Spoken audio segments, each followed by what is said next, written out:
Hello दोस्तों, मैं दीपक मसीह और एक नए वीडियो में मैं आप लोगों का स्वागत करता हूं। प्रोफेसी सीरीज का यह 8वां वीडियो है और इस वीडियो में हम दानियल 8 अध्याय का अध्ययन करने जा रहे हैं। तो समय नष्ट न करते हुए चलिए हम सीधे दानियल 8 अध्याय में जाते हैं। बेलशस्सर राजा के राज्य के तीसरे वर्ष में मुझ दानियल को पहले दर्शन के बाद एक और दर्शन मिला।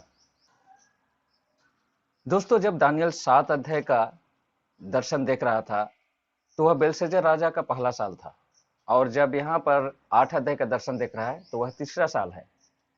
तो 7 अध्याय का दर्शन 550 बीसी में देखा था, तो 8 अध्याय का दर्शन 547 बीसी का है। अब आगे चलिए देखते हैं कि दानियल ने क्या देखा। और मैंने दर्शन में देखा और देखते समय ऐसा मालूम हुआ कि मैं एलाम प्रांत के सुसन राजगढ़ में हूँ। फिर मैंने दर्शन में यह भी देखा कि मैं उलई नहर के किनारे पर हूँ। तब मैंने आंख उठाकर देखा कि नहर के सामने एक मेढ़ा खड़ा है जिसके 2 सींग हैं। दोनों सींग लंबे थे, पर एक सींग दूसरे से लंबा था और बाद में निकला था।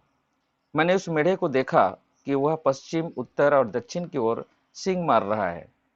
कोई पशु उसके सामने टिक नहीं सकता था और न कोई उसके हाथ से छूट सका, और उसने जो कुछ करना चाहा किया और बहुत बढ़ गया।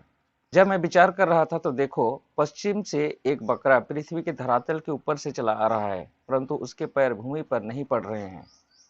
और उस बकरे की 2 आंखों के बीच एक विचित्र सींग है, और वह उस 2 सींग वाले मेढ़े के पास आया जिसे मैंने नहर के किनारे खड़ा देखा था, और उस पर बड़े क्रोध से झपटा।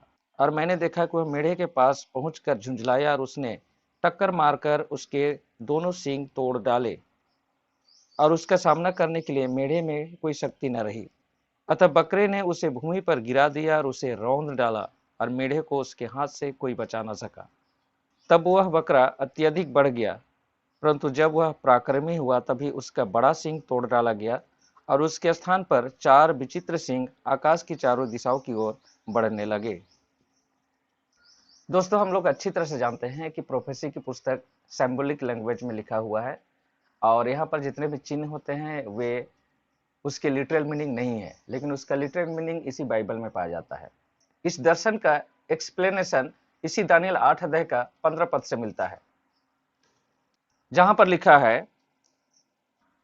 तूने जो 2 सींग वाला मेढ़ा देखा उसका अर्थ मादी और फारस के राजाओं से है, और उस झबरे बकरे का अर्थ यूनान के राज्य से है, और उसकी आंखों के बीच के बड़े सींग का अर्थ है पहले राजा से। टूटा हुआ सींग और उसके स्थान पर निकले 4 सींग 4 राज्यों को दर्शाते हैं जो उसके राज्य में उदित होंगे, पर वे उतने पराक्रमी नहीं होंगे।